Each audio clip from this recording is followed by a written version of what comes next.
നമസ്കാരം. ആത്മജ്യോതി യൂട്യൂബ് ചാനലിലേക്ക് സ്വാഗതം. അറിവും അന്ധകാരവും അതിജീവിച്ച് ദൈവാനുഭവത്തിലേക്ക് ഭക്തൻ കൈവയ്ക്കുന്ന ആത്മയാത്ര, അതാണ് അരുണഗിരിനാഥർ രചിച്ച അമൃതസമമായ കാവ്യം കന്ദർ അനുഭൂതി. തമിഴ് ഭക്തി കാവ്യങ്ങളിൽ ഏറ്റവും ആഴമുള്ള ആത്മീയതയുള്ള ഗ്രന്ഥമാണിത്. മുരുകൻ ഭക്തനായ കവിയുടെ ഹൃദയത്തിൽ ഉരുക്കിയ ദൈവാനുഭവം തന്നെയാണ് ഈ കവിതകളിലൂടെ പ്രതിഫലിക്കുന്നത്. അരുണഗിരിനാഥർ ആദ്യകാലത്ത് ലൗകിക സുഖങ്ങളിൽ മുഴുകിയ മനുഷ്യനായിരുന്നു. ജീവിതത്തിലെ അർത്ഥം നഷ്ടപ്പെട്ട നിമിഷത്തിൽ അദ്ദേഹം തിരുവണ്ണാമലയിലെ അണ്ണാമലയാരിൽ ആത്മഹത്യയ്ക്ക് ശ്രമിച്ചു. അന്നുതന്നെ മുരുകൻ കൃപയോടെ അദ്ദേഹത്തെ രക്ഷിക്കുകയും ആത്മീയ ദിശ കാണിക്കുകയും ചെയ്തു. അന്നു മുതൽ കവിയുടെ ജീവിതം മാറി.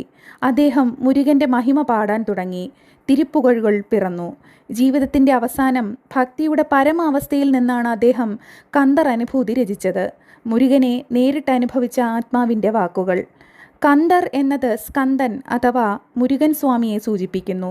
അനുഭൂതി എന്നത് ദൈവാനുഭവത്തെ അർത്ഥമാക്കുന്നു. ആത്മാവിൽ ദൈവസാക്ഷാത്കാരത്തിൻ്റെ അനുഭവം.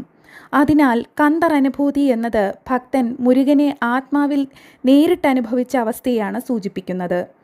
മൊത്തത്തിൽ 51 പാട്ടുകൾ അടങ്ങിയ ഈ കാവ്യത്തിൽ കവിക്ക് ലഭിച്ച ആത്മജ്ഞാനം വിവരിക്കുന്നു. ആദ്യം അദ്ദേഹം തൻ്റെ അജ്ഞാനം, ദുർവാസനകൾ, പാപബോധം എന്നിവ തുറന്നു പറയുന്നു. പിന്നീട് ഭക്തിയിലൂടെ ആത്മീയശുദ്ധി പ്രാപിക്കുന്ന വഴിയെ കുറിക്കുന്നു. അവസാനത്തെ പാട്ടുകളിൽ ദൈവാനുഭവത്തിലൂടെ ഞാനെന്ന ബോധം ഇല്ലാതാക്കുന്ന പരമശാന്തി പ്രതിപാദിക്കുന്നു. കന്ദർ അനുഭൂതിയിൽ മുരുകൻ ജ്ഞാനത്തിൻ്റെ പ്രതീകമായി പ്രത്യക്ഷപ്പെടുന്നു. അദ്ദേഹം ഭക്തൻ്റെ അജ്ഞാന അന്ധകാരം നീക്കി ആത്മാവിൽ പ്രകാശം പകരുന്നു. മുരുകൻ്റെ 6 മുഖങ്ങൾ 6 ഗുണങ്ങളെ പ്രതിനിധീകരിക്കുന്നു: കരുണ, അജ്ഞാനം, ധൈര്യം, ശുദ്ധി, ത്യാഗം, സത്യബോധം. കന്ദർ അനുഭൂതി ചൊല്ലുന്നത് മനസ്സിന് സമാധാനം തരുന്നു. മുരുകൻ്റെ കൃപയാൽ ദുഃഖങ്ങൾ നീങ്ങി ആത്മശക്തി വളരുന്നു.